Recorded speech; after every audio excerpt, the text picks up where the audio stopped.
What's going on, guys? Welcome back to another episode of my Gran Turismo 02 Hero Racing series. Today we are driving on the Nürburgring GP circuit, and we are driving, I believe, the Porsche 991 GT3, the 911, and unfortunately I don't have the car yet because I don't buy Porsches. I usually buy all the Toyotas first just because I'm a fanboy. But yeah, we ended up buying it, and we ended up getting it in the brown. My dad always used to like looking at the Carreras and stuff when we were younger, and he really liked the brown color, so I thought I'd get it for my dad, that color. But yeah, anyways, I'm gonna do a quick flyer here for my qualifier lap, and while I talk about that, I just want to mention something quickly about Porsche. So if you guys follow Magnus Walker on Instagram or not, it doesn't really matter. He's a cool guy. You should follow him. He's cool ass Porsches. But he posted something the other day about how Porsche is developing an e-fuel for internal combustion cars. Now, why is this relevant to anybody? No, e-fuel is not an electric fuel. It's actually a fuel that is carbon neutral, or hopefully no carbon emission at all. So what this will make for us is the fact that we will be able to put this in our cars, or the cars that we use, we love, like classics and modern cars, whatever you guys want to use, and it will create no emissions, which is great for the environment, and we'll be able to drive it without people yelling at us or possibly these cars becoming illegal in the future. Now, I always knew that eventually some company or a big company would create something like this, or some sort of a synthetic fuel, because there's too much money in the car marketplace that this would just cripple a lot of people and lose too much money. As you can see, we start in 9th place for this beginning of the first lap, for the first race, and yeah, I'm just going to continue talking about that whole Porsche thing. Now, Magnus Walker talked about, he didn't know too much about it, even the big Porsche enthusiast he is. He didn't know too much because he really is pretty quiet about what's going on with it. But anyways, what he was talking about, what a lot of people were complaining about is that, oh, when this comes out, it's not going to be for a while, and that the fuel is going to be way too expensive for anybody to afford. Well, I have a couple points on this. First of all, even if it does come out at the beginning as very expensive, cars like our cars are most likely going to be, illegal, or I can't think of the word, but just become illegal because it's so bad for the environment and we have to try to save it. So even if we do all have to eventually buy electric cars, but can only drive our, emission-based cars once a week or once a month or every other week, I think that is completely worth it, because if you really want an internal combustion car, most likely it's a weekend car or your race car anyways, if you want to be serious about this. Most people don't drive or will need a synthetic fuel like this if they just drive cars to get from point A to point B. If you're a car enthusiast, car guy, or just like driving your classic, let's say, Corvette on the weekends, this fuel is perfect for you. Now, would it suck that it's going to be expensive?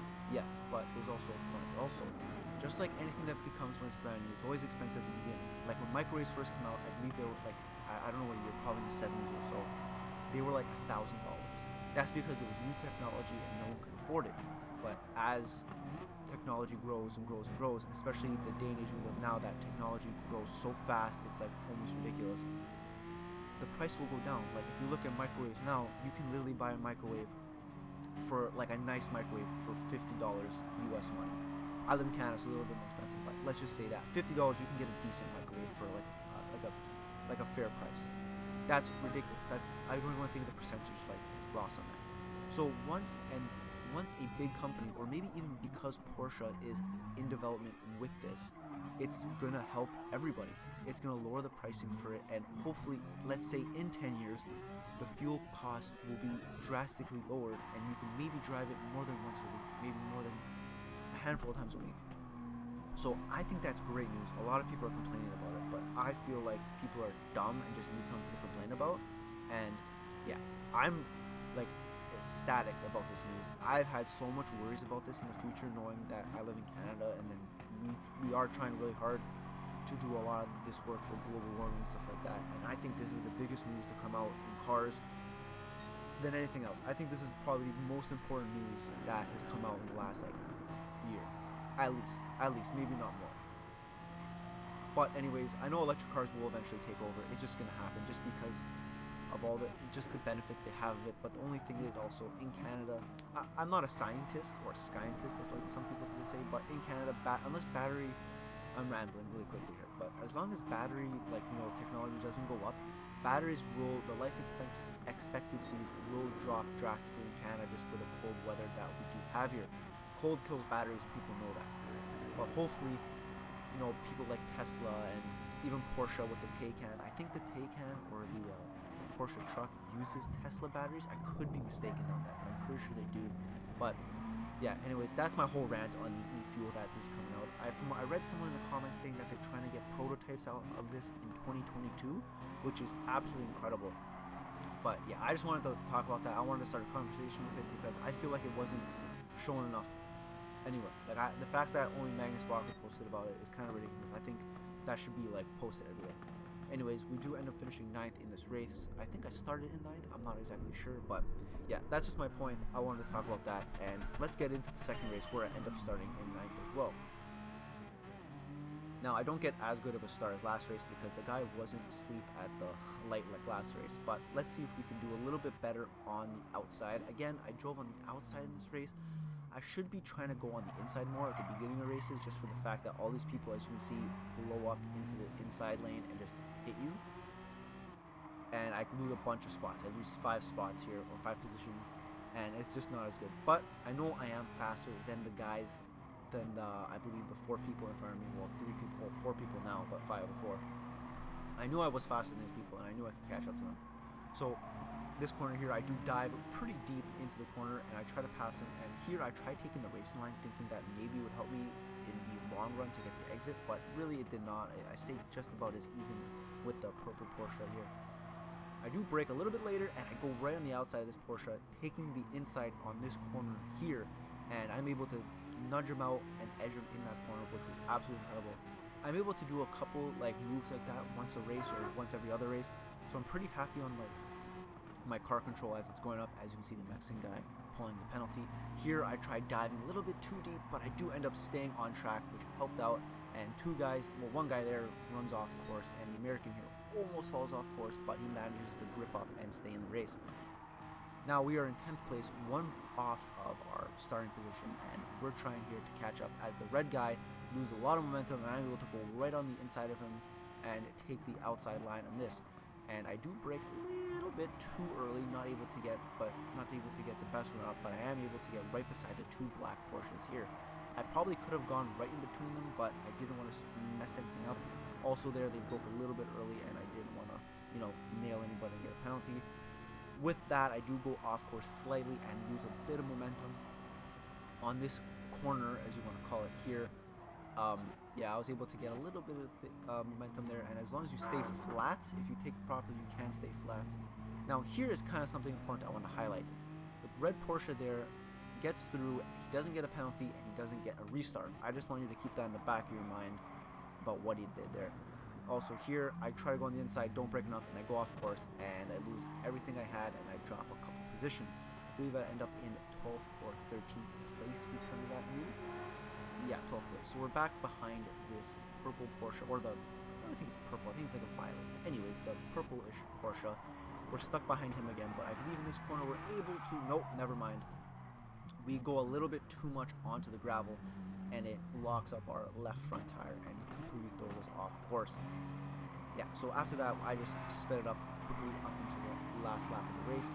Here, for some reason, the red car Porsche gets a crazy start from standing still off of me having a rolling start. I never understood how that was so possible, but yeah, that kind of confused me. Here, I kind of dive a little bit too deep because the red Porsche would not give me any room. Keeps nudging me, hitting me, and here, Porsche's on my right, and I try to stay in it, but he just doesn't want me to go anywhere, so I decide to go right behind him and try to get the inside on him. He has a 2-second penalty also, so as long as I stay beside him, I'll be able to pass him.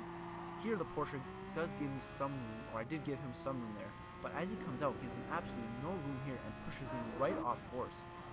Where is it? No, he hits me again, I think. No, never mind. Oh, here it is. As we come to the corner here, he just pushes me right off course, giving me no room. I gave him a whole car's length, and I brake a little bit too late here, and this is the point I wanted to mention. He goes sliding into no man's land there, and I brake a little bit too much, and as I'm trying to go through, it ghosts me and it resets me back right here. I'm really frustrated because the Porsche in the last lap I mentioned, he does the same thing I did, but he didn't get reset, and I got reset, which really pissed me off because I'd rather have taken the penalty than that, because I feel like I would have gained more positions with the penalty than the reset. And I don't know what it is, the resets in this game, the penalties are probably the worst part that I have the biggest gripe about, but the resets are just really, really pissing me off. But I'll talk about it maybe in another video. Anyways, I end the race, I get my daily mileage thing, and I thought maybe it's the color that's screwing me up. So I decided to go out and get this nice purple and blue livery for the car. I thought it looked really cool. I don't know if it's if it's an actual shop, because it's called JP Performance. I don't own a Porsche, so I don't know if that's like a real shop that people use, but I thought the livery was kind of cool. I really do like light colors, or bright in your face colors. Like in soccer, I wear bright pink shoes with or boots as they call it. The start of this race here, the black Porsche does have a bad start. The black Porsche does end up having a bad start there, and I do tap him on the way out. Now, I do get a good start as I'm in third place here, and I do end up tapping him. I do get my SR down a little bit, but I'm okay with it. It's not that big of a deal. And here, I'm ghosted out, and here where my plan was to stay as ghosted as I could, so I wouldn't have to worry about hitting them. But here at the last second, I do end up ghosting back in, and I'm stuck behind the brown Porsche and the baby blue livery. And this red Porsche, just for some reason, was so aggressive trying to hit us. And I was in such a high lobby. Everyone was either an A or an S rated for SR, and I was kind of frustrated about how they were playing, how they were driving. They were just so aggressive, hitting me and everything. And I really expected more from people with such a higher SR. But anyways, enough with that rant as well. We're in 5th place now. We're doing pretty good. I believe we started in 5th this race, but the guy in 4th place here has a penalty, and we're going to pass him right through. I took the initiative to just go right through him, and I didn't care if I hit him. I was like, if I'm going to get hit, I'm over it. I don't care. I'm just going to go through him. And we're right on the back of the red Porsche again, but the brown guy is still right behind us, or the American behind us, and the brown Porsche is right behind us. I knew in this corner here, I believe the Schumacher S's, I was able to take it really well. If you just tap the brakes slightly, you're able to go right in, and that red Porsche, good for him. He took a nice vacation on Shadow Realm Island, as Super GT calls it. I really should stop trying to, I should really start making my own jokes instead of calling everything from Super GT. But anyways, he likes taking a vacation on the sand in Germany. He's gone, he's out, and now I'm in 3rd place, and I was pretty excited about it. I was in 3rd place. I was like, this is gonna go great. So I'm just gonna fast forward it quickly here, because it's just me quickly going through here. The brown Porsche just passes him quickly, but then I pass him back on the final corner here, and this guy is right behind me. And what I tried doing here again, as I tried doing, was going on the outside so we wouldn't get the slipstream, and I go back on the inside to brake. But unfortunately, that didn't work out because I brake a little bit too late, and I give him the inside completely, and I kind of lose it a little bit. I don't go off course, but I do end up overshooting it quite a bit. But we're still in 4th place. We're right behind the guy in 3rd. And there's a good possibility of us getting podium this race, and I started getting a little bit too excited, and as you can see, I did not brake early enough, and I almost nailed a Porsche in the back, and that kind of leads to something that happens after the corner here. I try extending the corner as much as I can, and as I hit the brown, or the ground turf, it throws me right in the wall, and here I just sat in my sorrows and thought about life and how I really need to perfect my driving this game. This car did not like full throttle in corners, since it is, I believe, a mid or rear engine car. It did not like full throttle in corners. It just liked spinning out because all the weight is in the back, and it just threw you back. Now we are in 9th place, trying to scrape anything back from this race, back behind, I believe, the same red Porsche American that was being very aggressive before. But we're going to try to make up a couple spots here, try for 7th or 6th, because it is right in the viewing range right there. If we can get a nice run up. The uphill isn't the best for the run up, but we can try to get past them. A little bit of a swerving there, maybe slowing them down a bit, trying to just tap the brakes here just so I can turn in the car. A little bit too late, don't get the perfect exit, but it's okay. The silver Porsche here gets a terrible exit. I was really scared that he was going to try and lose it or try to purposely hit me in that corner. Brake a little bit too early, but I could have broke a little bit later and it would have been fine, but I do get a decent exit in the corner. And we do have 8th place, and we don't have to worry too much about the guy in 9th anymore. So we're right behind the American in the red Porsche. Well, not right behind, but we're about a second behind him. Right out of slipstream range, but we're trying to get as close as we can and finish off this race for good. Into this corner here, brake as late as I can, trying not to get broke a little bit too early, and I tried to make sure that the guy behind me wouldn't dive in on me in the final corner and I could hold my position. Now the red Porsche does end up passing, I believe, the white or silver Porsche, the American, in front of me, and we're going to try to catch up to them. We're going to speed up just a little bit, or we just skip right into about the last few corners in the last lap, right behind the guy in 7th place, trying to scrape something up into one of the few last corners. He takes the corner really bad, screws up, we get right behind him, and I try going, well, first of all, that red Porsche jumps out of nowhere over that cone, but we're right on the inside of this guy. I decided to go right on the inside of him, trying to get him. As you can see, I tried to get a decent exit, and it's a drag race to the finish. Can we get him? Can we not? Let's see how it goes. He's about a fender in front of us, and we just can't get him. He probably beat us by 1,000th of a second. So close this race, so entertaining.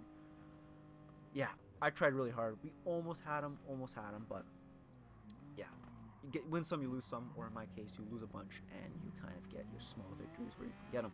But anyways, guys, that's the end of this race. That's the end of this video. I'd like to thank you guys for watching. Thank you guys for subscribing, and I'll see you guys next time.